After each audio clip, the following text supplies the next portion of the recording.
Vamos a regresar al tema de la subcontratación, el outsourcing, este acuerdo firmado, que es muy importante sin duda, y saludo para este efecto a Fernando Illanes, presidente de la Comisión de Seguridad Social y Recursos Humanos de la Confederación de Cámaras Industriales, la CONCAMIN. Fernando, ¿cómo estás? Un gusto saludarte. Estar contigo en tu programa, a tus órdenes. Muchas gracias. ¿Cómo se dio este acuerdo? ¿Cómo entenderlo? Pues bueno, mira, en primer lugar se dio tras de un proceso muy largo. Empezamos el año pasado, se concluyó el año con un acuerdo tripartito para seguir el diálogo. Cumplimos los sectores con este acuerdo y hemos estado en intensas pláticas. Realmente, pues, es un tema que es muy controversial, porque por una parte, pues, la intención de la iniciativa es terminar con los abusos, pero claro está que la subcontratación, la bien llevada, la subcontratación de personal, la subcontratación de servicios u obras especializadas, pues es un tema de competitividad, es un tema de productividad. Además, todos nuestros socios comerciales manejan subcontratación, entonces la verdad es un tema muy delicado, pero me parece que al final del día pues se ha logrado tener un buen acuerdo, porque este es un tema que siempre estará en evolución y tenemos que seguir platicando sobre algunos temas que aún están pendientes. Pero me parece que es el diálogo social ha concretado un acuerdo y eso de suyo es muy positivo.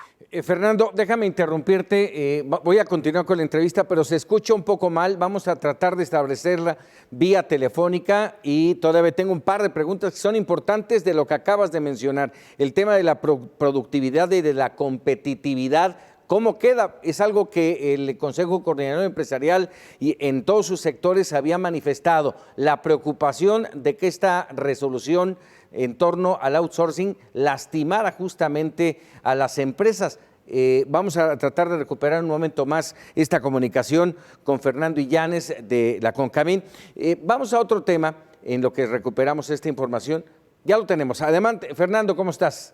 Recuperamos bien, gracias. Creo que ya se escucha mejor el audio. Se escucha mucho mejor. A ver, hablabas del tema de la competitividad y de y también del tema de la productividad. ¿Cómo llegar a un acuerdo así y pensar que no le va a pegar?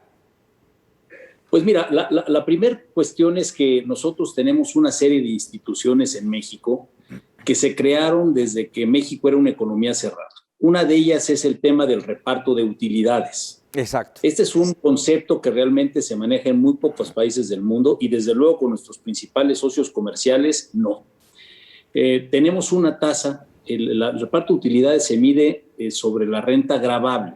La Constitución dice que la Comisión Nacional de Reparto de Utilidades determinará un porcentaje que ya se determinó en 10% y ese se aplica sobre la renta gravable. La renta gravable son los ingresos menos egresos deducibles, es la tasa, es el monto a partir del cual pagas tus impuestos. Entonces nosotros ya tenemos una tasa de impuestos alta del 30% en comparación con el 21% de nuestros socios comerciales de Estados Unidos y del 24% promedio de la OCDE.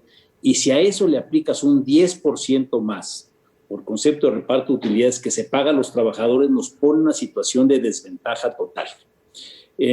Y claro, esta institución pues se creó cuando México, insisto, era una economía cerrada y qué bueno que los trabajadores pues tenían la posibilidad de participar. El objetivo del concepto de la institución es muy noble y tiene una sensatez, pero pues las reglas del juego cambiaron y México se quedó atrapado en esa institución.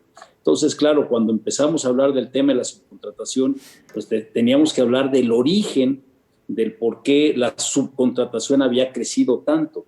Y había dos razones principalmente. La primera es que no todas las prestaciones laborales son deducibles. Las prestaciones de previsión social, por ejemplo, solo son deducibles en un 53%.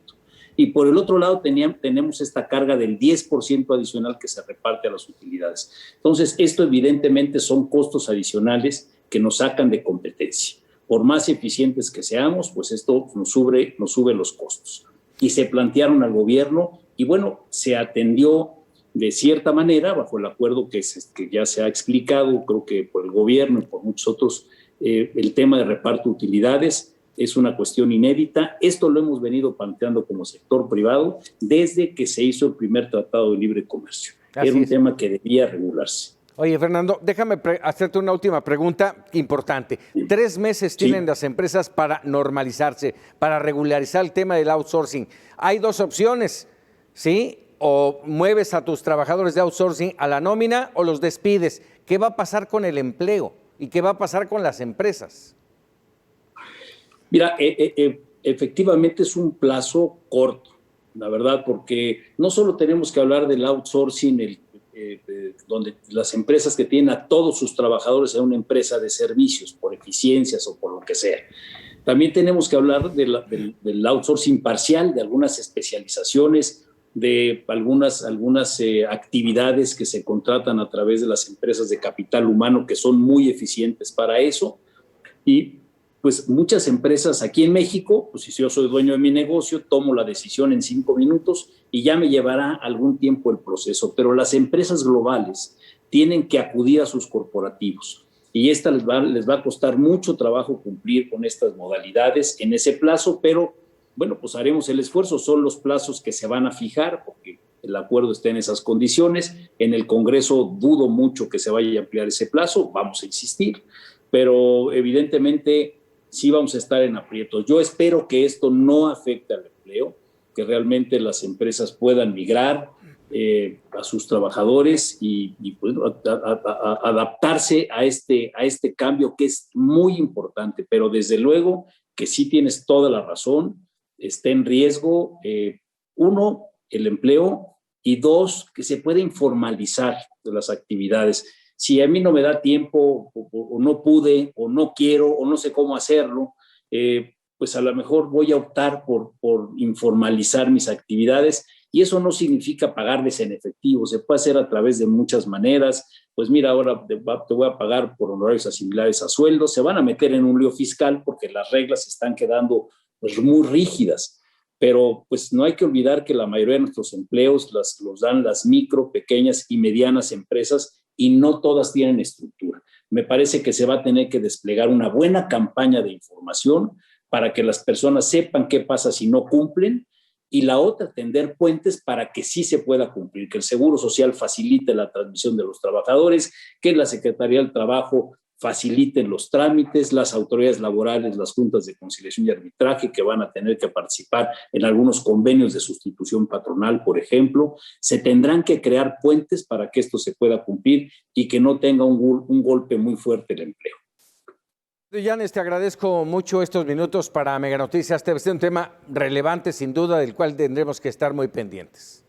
Sí, esto seguirá en evolución, no hay ninguna duda, tenemos que seguir platicando, y sobre todo los temas como el de subcontratación de personal, que es todo un tema sobre el cual debemos ir buscando alternativas de solución. Fernando, muchas gracias, muy buenas noches. Para servirte, muchas gracias, gusto saludarte.